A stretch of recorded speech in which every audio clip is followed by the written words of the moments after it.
Marzo del 2026, algo ocurrió en Cayo Saitía, que nadie en Cuba debería haber sabido.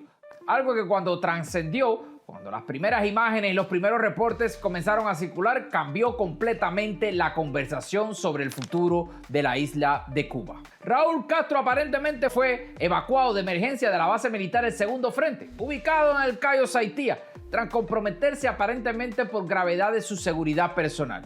Fuentes confiables de La Habana confirmaron que el traslado lo realizó bajo un imponente despliegue militar hacia la capital cubana, donde se reportó la presencia de carros de combate, cientos de cañones emplazados a lo largo de las 8 vías y lo que representa uno de los movimientos militares más inusuales en los últimos años. Y según esa misma fuente, Raúl Castro no podrá regresar a su residencia privada en Cayo Saitía. El hombre que por décadas ha controlado el destino de 11 millones de cubanos ya no puede regresar a su propio refugio privado. Pero la pregunta que nos hacemos todos es ¿por qué evacuaron a Raúl Castro de emergencia? ¿Por qué los tanques en las 8 vías de La Habana? ¿Por qué no puede regresar a Cayo Saitía? Y aquí viene la respuesta que nadie en el régimen quiere admitir, pero que todas las evidencias los confirman. Porque Raúl Castro tiene miedo. Miedo de lo que pasó en Caracas tras el 3 de enero del 2026 se repita en Cayo Saitía o en La Habana. Y ese miedo lo tiene negociando su salida, negociando su impunidad, negociando el futuro de Cuba sin consultar al pueblo cubano que lleva 67 años sufriendo las consecuencias de sus decisiones. En los próximos minutos vamos a revelar exactamente qué pasó en Cayo Saitía y por qué. ¿Qué está ofreciendo Raúl Castro en la mesa de negociación? Porque esa oferta es exactamente la misma que hizo Maduro antes de ser capturado. ¿Quiénes son los posibles sustitutos de Díaz-Canel? ¿Y por qué todo esto podría terminar de una manera completamente diferente a la que el régimen de la dictadura de La Habana está planeando? Mi nombre es Darwin Santana, este es El Mundo de Darwin y hoy vamos a seguir el rastro sin miedo del dictador de 90 y tantos años que finalmente entiende que el tiempo se le acabó. Cayo Saitía es una isla privada ubicada en la bahía de Nipe, en la provincia de Holguín. Tiene aproximadamente 42 kilómetros cuadrados de extensión. Tienes playas que son un paraíso, tiene una fauna exótica, tienes instalaciones de lujo que contrastan brutalmente con la miseria en la que vive el pueblo cubano. A pocos kilómetros de distancia tiene una base militar, el Segundo Frente, que servía como refugio personal de Raúl Castro. Cayo Saitía aparentemente sería uno de los objetivos en una posible acción militar de los Estados Unidos en la isla. Eso podría entender como una de las razones por las que Raúl Castro fue evacuado de emergencia. Un objetivo militar, eso es lo que es Cayo Saitía, se habría convertido en los planes de Washington. Y cuando Raúl Castro recibió esa información, cuando sus servicios de inteligencia le dijeron que su refugio privado podría ser el primer objetivo de una operación estadounidense, tomó la única decisión que tenía sentido para un hombre de 90 y tantos años que no quiere terminar sus días en una celda de New York. Huyó, escapó, movilizó, apareció el petróleo que no veía el pueblo cubano desde hace rato para mover gigantesca maniobra militar para salvar a Raúl Castro, el dictador que tiene más de 90 años. Los tanques en las 8 vías de La Habana no estaban apuntando hacia afuera, no estaban defendiendo a Cuba de una invasión extranjera, no, estaban apuntando hacia adentro, protegiendo a Raúl Castro de sus propios miedos, de su propio pánico, de la realidad que finalmente les alcanza después de décadas de impunidad. Y aquí viene algo que me parece absolutamente revelador sobre el estado mental de la dictadura cubana en este momento. Según otras fuentes confiables en La Habana, Raúl Castro no solo no puede regresar a Cayo Saitía, tiene que vivir literalmente bajo tierra, moviéndose entre búnkers, cambiando de ubicación constante, sin dormir 2 noches en el mismo lugar. Esto se llama pánico total. Y es bueno porque ahora mismo el miedo ha cambiado de bando. Cubanelo confirmó con un detalle que parece extraordinario.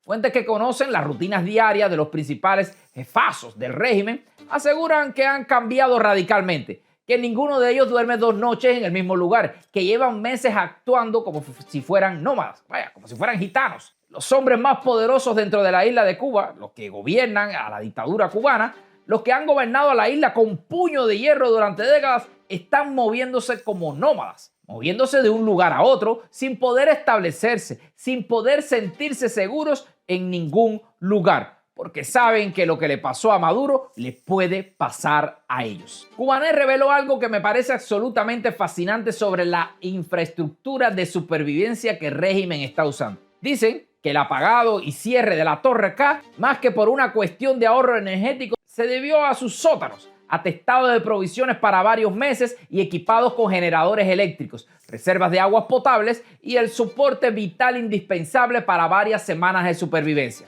Se entrelazan con la red de túneles cavados en los años 80 para el proyecto del Metro de La Habana. Túneles que Raúl Castro probablemente esté viviendo en estos momentos. El hombre que construyó o que ayudó a construir la dictadura más larga del hemisferio occidental está escondido en túneles del metro que nunca se terminó de construir. Esa imagen me dice más sobre el estado real de pánico de la dictadura de los Castro que sobre el discurso oficial que está dando Miguel Díaz-Canel a los que se atreven a entrevistarlo.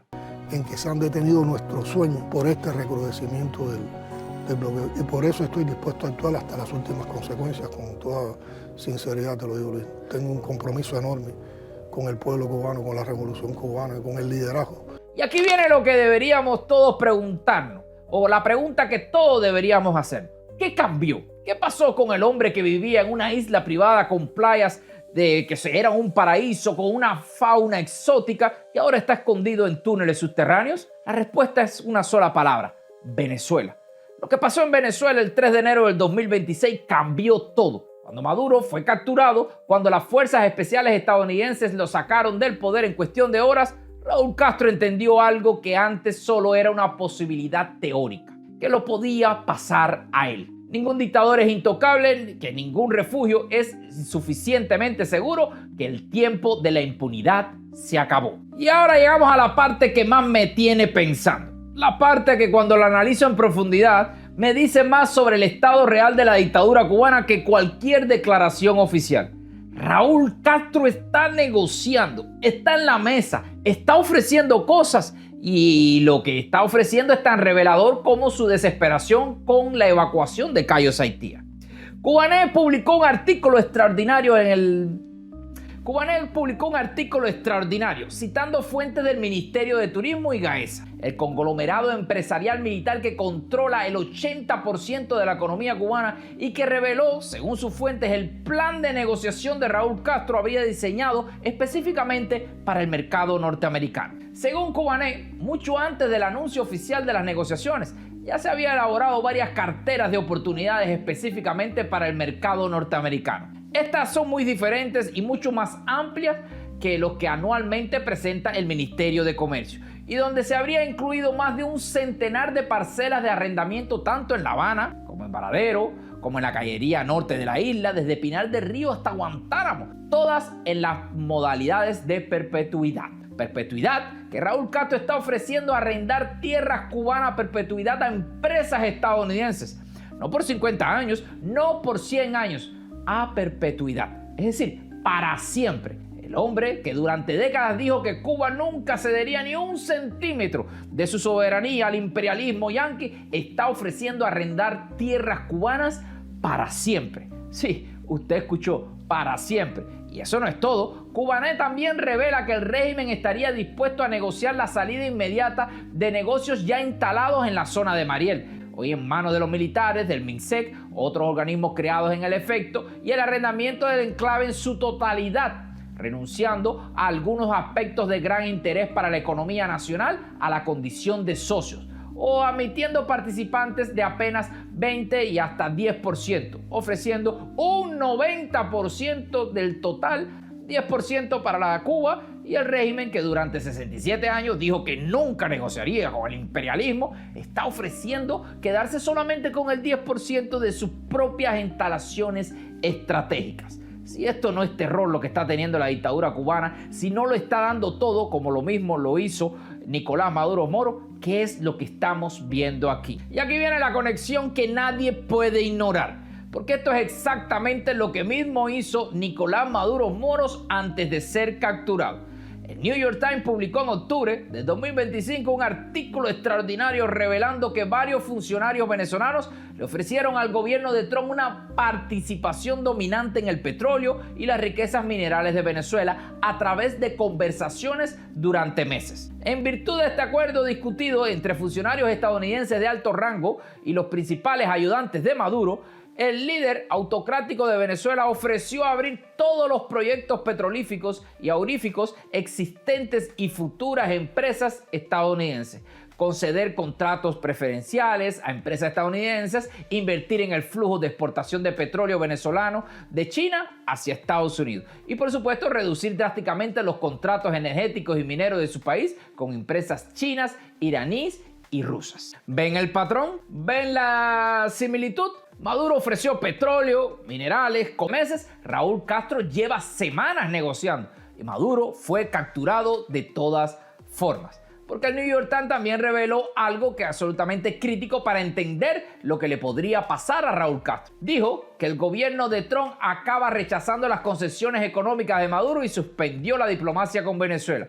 Que esta medida acaba con el acuerdo y aunque Estados Unidos ha estado atacando las denominadas embarcaciones que transportaban drogas, el corte de la diplomacia, la concentración militar cerca de Venezuela y las amenazas cada vez más estridentes contra Maduro llevaron a muchos a pensar que el verdadero objetivo de Trump era un cambio, es decir, la destitución de Nicolás Maduro.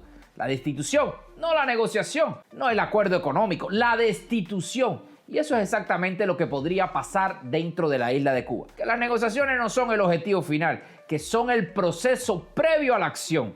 Que Washington está usando las conversaciones para ganar información, para identificar los actores que colaboran, para preparar el terreno y que cuando llegue el momento, cuando Trump decida que es hora, las negociaciones terminarán y comenzará algo diferente. El New York Times lo explica perfectamente. Dice que Marco Rubio, secretario de Estado y asesor de Seguridad Nacional de los Estados Unidos de América, ha sido la voz principal en la presión del gobierno para derrocar a Maduro, que ha calificado a Maduro del líder ilegítimo, que es un fugitivo de la justicia estadounidense y que se ha mostrado escéptico ante el enfoque diplomático. Escéptico ante el enfoque diplomático. Eso es lo que dice el New York Times sobre Rubio. Y a cargo, el mismo hombre que testificó bajo juramento con Diosdado Cabello con conexiones de inteligencia que planearon asesinarlo. La gran pregunta que nos hacemos todos es, ¿creen que Rubio va a ser menos escéptico con Cuba que Raúl Castro? ¿Creen que el hombre que tiene razones personales para querer el fin de la dictadura cubana va a conformarse con un acuerdo económico que deje a los Castro en el poder? La respuesta es obvia. Y Raúl Castro lo sabe, negociando desesperadamente. Parte de lo que le está ofreciendo el 90% de la zona del Mariel a empresas estadounidenses. Y aquí viene algo que me parece absolutamente definitivo para entender la posición de Raúl Castro. Cubanos por el Mundo reveló que fuentes vinculadas al organismo judicial de Estados Unidos confirman que Washington se encuentra en la fase final de preparación para anunciar cargos formales contra el exdictador cubano por tráfico a gran escala y crímenes de lesa humanidad. Cargos formales por narcotráfico a gran escala y crímenes de lesa humanidad. Eso es lo que Washington aparentemente está preparando contra Raúl Castro. El mismo tipo de cargos que presentaron con Maduro antes de capturarlo. El mismo mecanismo legal, el mismo predicado jurídico, el mismo patrón. Y los periódicos dicen una frase que me parece la más importante de todos los artículos que hemos visto. Dice que el cerco ya no es político, que ahora es legal. Y cuando el cerco es legal, los tanques siempre terminan apuntando hacia adentro. En el cerco legal eso es lo que está pasando. Washington no solamente está aplicando presión económica, no solamente está posicionando barcos de guerra, está construyendo el caso legal que justifica cualquier acción futura.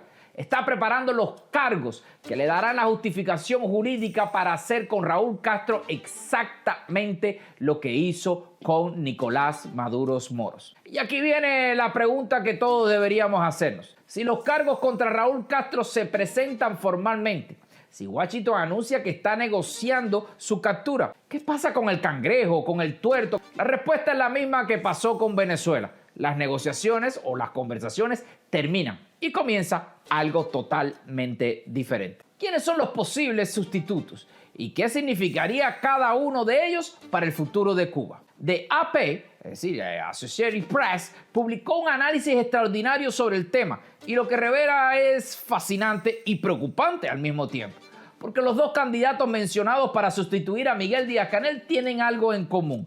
Ambos tienen el apellido Castro en su árbol genealógico. Ambos son parte de la familia que han gobernado Cuba durante 67 años y ambos representan exactamente lo que Washington dice que no va a aceptar. El primer candidato es Oscar Pérez Oliva Fraga, sobrino nieto de Fidel y Raúl Castro. Tiene 55 años, estudió ingeniería eléctrica antes de convertirse en director general de una empresa importadora y luego en director de negocios dentro de la Zona Especial de Desarrollo del Mariel. Se convirtió en titular del influyente Ministerio de Comercio Exterior e Inversión en mayo del 2024 y fue nombrado viceministro de la isla en octubre del mismo año. Según AP News, en internet apenas hay rastros de él. Ni siquiera tiene una página en Wikipedia. Su cuenta en X es privada y lleva inscrito este sentimiento y cito textualmente: comprometidos con la revolución y con las ideas de Fidel. Oh, esto está muy duro. Comprometidos con la revolución y con las ideas de Fidel. Eso es lo que dice en su perfil privado de X. El hombre que podría ser aparentemente el próximo presidente de Cuba. Perdón, el próximo puesto a dedo de la... Habla de reformas, no habla de aperturas, solo de cambios cosméticos. Pero habla de revolución y de ideas de Fidel Castro. AP News lo describe como un tecnócrata con habilidades de negociación comercial. El experto Carlos M. Rodríguez dijo que Pérez Oliva tiene el perfil de alguien con una orientación más tecnocrática, orientado potencialmente a reformista por aquí y por allá. El experto Sebastián Acroz dijo que en su opinión Díaz-Canel podría ser muy bien reemplazado por Pérez Oliva, que ese hombre se ve más adecuado, más pulido, que ha pasado por cargos más importantes y que para colmo esto es un negocio familiar de la dictadura de los Castro. El segundo candidato y para mí el menos improbable, pero nadie sabe lo que puede hacer la dictadura de los Castro, es Raúl Guillermo Rodríguez Castro, conocido como el Cangrejo, nieto favorito de Raúl Castro, hijo de Débora Castro Espín y del fallecido general Luis Alberto Rodríguez López Calleja, el que dirigió Gaesa, que antes de su muerte en julio. AP News lo describe con una historia, bastante retórica. Dice que en su juventud Raúl Castro se volvió una presencia habitual en las escenas de la música y en las fiestas en Cuba, que durante sus apariciones públicas la gente se daba codazos y susurraba: ese es el Cangrejo, un apodo que se le dio porque nació con un dedo extra. El Cangrejo apareció en una reunión del Buró Político junto a Miguel Díaz-Canel cuando este anunció que Cuba había sostenido conversaciones con el gobierno de los Estados Unidos de América. Pero apareció sin uniforme, sin cargos oficiales, centrado entre los hombres más poderosos en Cuba, como si perteneciera ahí. AP News lo dice perfectamente. Dice que el papel que desempeña el Cangrejo ahora es el mismo, que es entre la conexión entre Raúl Castro y quien quiera que esté del lado de los Estados Unidos de América, que goza de confianza absoluta de Raúl Castro y que, según el diario El Mundo de España, funcionarios estadounidenses del equipo de Marco Rubio ya se encontraron con el Cangrejo en las islas caribeñas de San Cristóbal y Nieves. Pero aquí viene lo que parece más importante de todo este análisis de AP News, porque los expertos son muy claros sobre las limitaciones de ambos candidatos. Arcos dijo algo que me pareció absolutamente definitivo. Dijo que el liderazgo del partido no significa nada en Cuba, que el partido es solo una fachada vacía, que el poder real reside en los militares bajo Raúl Castro. Y aquí viene la tensión fundamental que podría hacer colapsar estas negociaciones. Raúl Castro quiere poner a alguien de su familia o de su círculo más cercano en el poder para protegerse, para asegurarse de que cuando él muera, los Castro no terminen en las cárceles estadounidenses, para mantener el control desde las sombras. Pero Washington no quiere eso. Washington quiere un cambio real, quiere gente nueva a cargo. Como dijo Marco Rubio, quiere que el régimen desaparezca. Quiere que ningún Castro se quede en el poder, como dijo María Elvira Salazar. Y esas dos posiciones son incompatibles. No hay término medio, no hay zona gris. O los Castro se van completamente o no se van. Así, y si no se van completamente, si intentan perpetuarse bajo una nueva fachada, Washington tiene la acción de hacer exactamente lo que hizo con Maduro. Ahora llegamos a las conclusiones de todo esto. ¿En verdad ustedes creen por alguna casualidad de que Raúl Castro está escondido en los túneles si no existiera la posibilidad de una invasión? ¿En verdad ustedes creen que Raúl Castro, que se encuentra escondido en túneles, que ha salido de sus playas, de su paraíso personal, de su retiro, que estaba muy tranquilo ahí, por una simple run en las redes sociales? Hay informaciones que tiene Raúl Castro que quizás nosotros no tenemos, pero que nos imaginamos, que no tenemos pruebas, pero tampoco tenemos dudas. ¿En verdad ustedes creen que si existiera esto que estamos hablando aquí, una posible invasión o captura de toda esta gente, Raúl Castro fue y se sentó directamente en las mesas de negociaciones, entregándole prácticamente a Cuba a los Estados Unidos de América? Si no existiera la posibilidad, claro que existe. Raúl Castro, los nietos, lo sabe. Todo el mundo lo sabe. Y por eso el pueblo cubano sigue luchando en las calles, sigue tratando de mandarle un mensaje directo a Donald J. Trump que nos venga a salvar porque no tenemos armas. Esto es fundamental e importante para entender el análisis geopolítico que está ocurriendo ahora mismo dentro de la isla de Cuba. Lo otro que están tratando de hacer es de ganar tiempo para que trate de llegar en noviembre, ganar tiempo para ver si los demócratas pueden hacer algo por tratar de ayudarlo e impedir que Donald J. Trump entre a llevarse a Raúl Castro Ruz. Si usted está de acuerdo con lo que estoy diciendo, por favor déjeme su comentario. Si no estás de acuerdo, también déjame tu comentario acá abajo. Pero por supuesto, regálame este like y dígame si te gustó este video y dígame en verdad cuáles son las condiciones en las que está viviendo Raúl Castro en los túneles de La Habana. Mi nombre es Darwin Santana, este es su canal de YouTube El Mundo de Darwin y nos vemos en un próximo video. Chao.